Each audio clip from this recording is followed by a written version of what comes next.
अस्सलाम वालेकुम क्लास।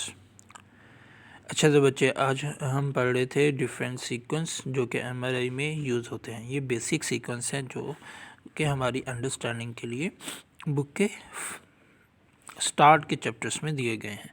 उसके अंदर हमने कौन कौन से अभी तक पढ़े हैं, उसमें एक है आपका जो कंसेप्ट हमने क्लियर किया है एक सीक्वेंस का, वो है बेसिक वन पल्स सीक्वेंस। ठीक है, हमने जो कवर किया है कंसेप्ट वो है basic one pulse sequence. One pulse sequence क्या होता है? सबसे पहले बात तो हम ये कर लेते हैं कि सीक्वेंस होता क्या है। Grouping of two or more RF pulse is called pulse sequence. ठीक है, इसकी डेफिनेशन अगर आपने ढूंढनी है तो बच्चे आपको 60 नंबर पेज के ऊपर मिल जाएगी। जो बेसिक वन पल्स सीक्वेंस है इसको हम सैचुरेशन पल्स सीक्वेंस भी बोलते हैं। इसके अंदर क्या होता है कि जो मैग्नेटिक जो नेट मैग्नेटाइजेशन होती है हाइड्रोजन को, जो कि नॉर्मल हालत में किसकी कौन से एक्सिस के गिर्द अलाइन होती है, जी एक्सिस के गिर्द। ठीक है, उसको हम शिफ्ट करवाते हैं 90 डिग्री के ऊपर, तो वो किस एक्सिस पे कन्वर्ट हो जाएगी, एक्स वाई के ऊपर। एक्स वाई प्लेन के ऊपर जब वो शिफ्ट होगी, कैसे शिफ्ट होगी, हम मल्टीपल आरएफ पल्सेस को यूज़ करेंगे जिसकी वजह से वो शिफ्ट हो जाएगी। तो जब ऑलमोस्ट तमाम की तमाम जो नेट हाइड्रोजन की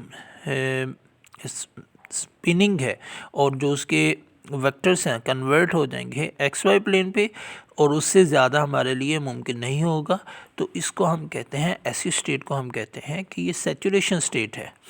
when mg is equal to 0 and mxy is equal to m naught, this is known as saturation state in MRI। ठीक है, तो ये इसकी अगर आपने डेफिनेशन करनी है तो इस तरह भी कर सकते हैं, और इसके साथ इसकी डायग्राम भी बना सकते हैं। और ये कहाँ से मिलेगी आपको, 60 पेज के ऊपर जो फर्स्ट ग्रे बॉक्स है उसके अंदर ये लिखा हुआ है। ठीक है, कंसेप्ट मैं आपसे इसका बार बार जिक्र कर चुका हूँ कि 90 डिग्री जो है वो ये जाहिर करता है कि हमने आरएफ पल्स जो है वो किस पर्पस के लिए यूज़ की है, कौन से एंगल पे शिफ्ट करवाने के लिए हमने यूज़ की है। किसको शिफ्ट करवाने के लिए, नेट मैग्नेटाइजेशन को कौन से एंगल पर शिफ्ट करवाने के लिए हमने आरएफ पल्स यूज़ की है। अगर हमने 90 डिग्री पे उसको शिफ्ट करवाया तो हम उस आरएफ पल्स का नाम डालते हैं 90 डिग्री।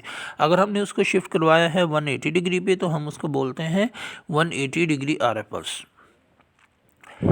ठीक है, तो अगर हम 90 डिग्री की यूज़ करें तो सैचुरेशन स्टेट अचीव होती है। एक और दूसरी बात ये कि हम 90 डिग्री की भी यूज़ कर सकते हैं, इससे कम एंगल की भी आरएफ पल्स यूज़ कर सकते हैं, और इससे ज़्यादा एंगल की भी हम यूज़ कर सकते हैं। और अगर हम इससे कम पल्स की कम एंगल की यूज़ करें तो उसका हमने एक स्पेशल नाम रखा हुआ है alpha pulse, alpha alpha alpha. ठीक है, तो वो स्कैन होंगे जब आपको फर्दर आगे पढ़ेंगे तो वो अल्फ़ा अल्फ़ा के नाम से आपको जो है लिखे जाएंगे। ठीक है, अगर 90 डिग्री है तो उसको 90 डिग्री के हिसाब से लिखा जाएगा, और अगर हमने उसको इससे ज़्यादा यूज़ किया हुआ 180 लिखा है तो 180 के हिसाब से हम उसको लिखेंगे। ठीक है, अब इसके डिफरेंट कॉम्बिनेशन भी यूज़ किए जा सकते हैं, जैसा कि नेक्स्ट स्कैन है स्पिन इको का। स्पिन इको के स्कैन में क्या होता है कि हम जो है पहले 90 डिग्री की आरएफ पल्स यूज़ करते हैं, फिर 180 डिग्री की आरएफ पल्स यूज़ करते हैं। तो उसके बाद हमारे पास जो सिग्नल मिलता है जो हम यूज़ करते हैं इस सीक्वेंस के अंदर, वो है स्पिन इको। स्पिन इको का हम पहले भी बता चुके हैं। Spin echo is the mirror image of the FID. Spin echo is the mirror image of FID. Spin echo क्या है, स्पिन इको आप इस तरह भी कर सकते हैं कि स्पिन इको जो है कंप्लीट सिग्नल है। स्पिन इको के अंदर आपके पास वो सिग्नल इंटेंसिटी जो कि एफआईडी में लॉस हो चुकी थी वो स्पिन इको के अंदर हमें मिल जाती है। ठीक है, अगर आप गौर करो तो एफआईडी हमेशा हाई से लो की तरफ जा रहा है। ठीक है, तो इसका फर्स्ट पार्ट कहाँ पर है, फर्स्ट पार्ट हमारे लिए पॉसिबल नहीं होता इसकी कि हम उसको इतनी जल्दी पिक कर सकें मशीन एरर की वजह से।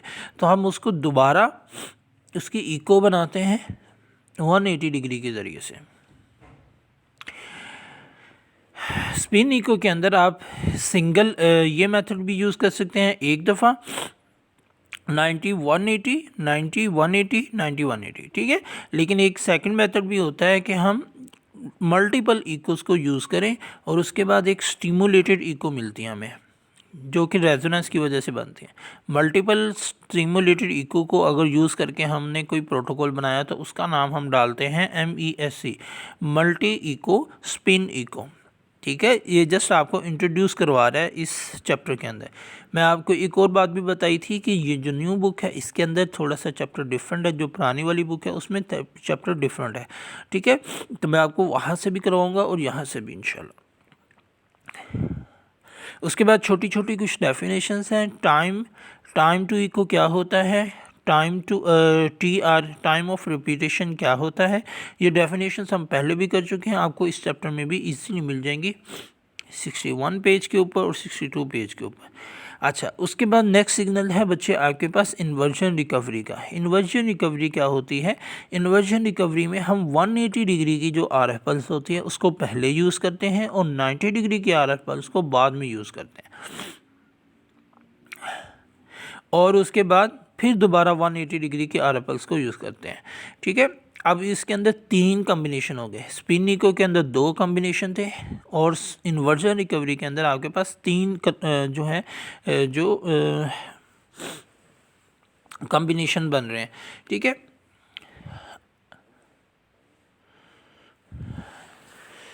ये जो हम प्रोसेस करते हैं ये नॉइज़ को रिड्यूस करने के लिए किया जाता है। हम अपने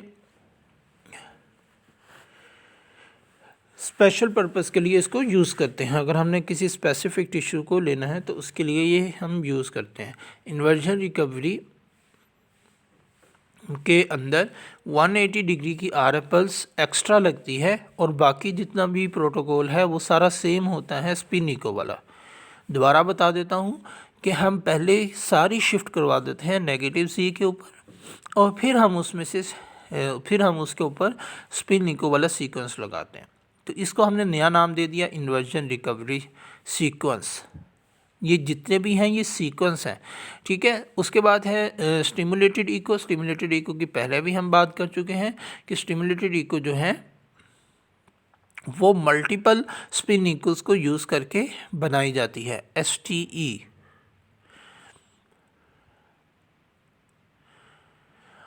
अच्छा बच्चे, अब आती है बात कि ये चैप्टर सारा आप पढ़ोगे उसके बाद आपको कुछ कन्फ्यूजन होगी, कुछ आपके कंसेप्ट क्लियर होंगे और इन द एंड जो आपके पास जो चीज़ें सामने आएंगी वो ये हैं कि अभी तक आपने मेनली 3 टाइप के स्कैन पढ़े हैं। 2 से 3 और स्कैन आपके पढ़े हुए हैं जिसमें ग्रेडियंट इको है, इको प्लेनर इमेजिंग है, ठीक है। वो इससे भी फास्ट और एडवांस सीक्वेंस होते हैं। कौन कौन से? ग्रेडियंट इको और आपके पास इको प्लेनर इमेजिंग, ठीक है। अब यहाँ पे जितने पल्स सीक्वेंस दिए हैं इसमें जो इम्पोर्टेंट चीज़ होती है वो होती है MCQs और आपका शॉर्ट क्वेश्चन। अब इस MCQs में बच्चे आपके पास अगर आप पेज नंबर 64 पर आते हो जिसके ऊपर MRI RF पल्स सीक्वेंस को ड्रा करके बताया गया है तो वो आपके लिए ज़्यादा इम्पोर्टेंस रखते हैं कि आपने इसको कैसे ड्रा करना है। अगर आप सैचुरेशन रिकवरी पल्स सीक्वेंस को देखो तो वो 90, उसके बाद डॉट डॉट डॉट, फिर 90, फिर डॉट, फिर 90, ठीक है। पार्शियल फ्लिप है तो उसमें अल्फ़ा, फिर डॉट, फिर अल्फ़ा, फिर डॉट, फिर अल्फ़ा, ठीक है। स्पिन इको में आप करते हो तो 90 180। अब इसके दरमियान डॉट नहीं है, डैश है, ठीक है। ये याद रखना है, ये लिखते हुए भी इसी तरह लिखना है। इसका मतलब ये है कि ये हमने कम्बिनेशन में यूज़ किया है। यहाँ से आपका कंसेप्ट थोड़ा ठीक होगा। पिक्चर्स में उसको मल्टीपल टाइम यूज़ किया गया है। ये एक और बात है कि हम टाइम ऑफ रिपीटेशन यूज़ करते हैं। रिपीटेशन का मतलब है हम उस सीक्वेंस को रिपीट करते हैं बार बार। उसमें उस सीक्वेंस पूरे को रिपीट करते हैं या उसमें से 180 को सिग्नल आने के बाद रिपीट करते हैं बार, ताकि टिश्यू की रेजोल्यूशन अच्छी आ सके।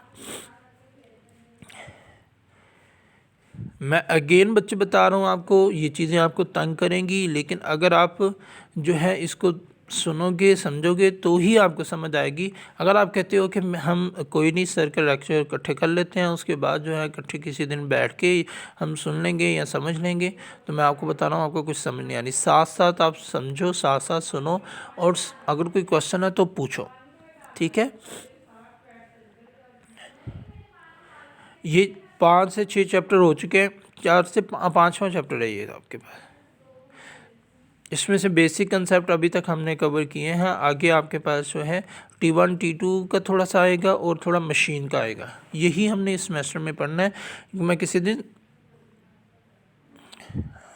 टेस्ट भी रखता हूँ ताकि मुझे पता चले आप लोगों को कितना समझ आ रही है अभी। अच्छा, स्पिन इको के अंदर 90 180 का डैश के साथ लिखा है, फिर डॉट डॉट के साथ है। इन्वर्जन रिकवरी 180-90-180, ये एक सीक्वेंस है आपके पास जो यूज़ कर रहे हो इसको। और उसके बाद स्टिमुलेटेड इको की आती है तो उसके अंदर अल्फ़ा अल्फ़ा अल्फ़ा, ये तीनों के तीनों डैश के साथ हैं, डॉट के साथ नहीं है। ये ज़हन में रख लो। स्टिमुलेटेड इको में हम अपनी मर्ज़ी का एंगल यूज़ करते हैं जो मोस्टली स्पिन 90 से कम का होता है, और फिर उसकी वजह से इन मोर देन 2 हमने सीक्वेंस यूज़ किए हैं, ठीक है। मोर देन 2 हमने RF पल्स यूज़ किए हैं, ठीक है। और उसके बाद हम एक सिग्नल बनाते हैं जिसको हम यूज़ करते हैं। ये फास्ट स्कैनिंग के अंदर ये काम हम करते हैं। इससे भी आगे हम ग्रेडियंट को यूज़ करते हैं।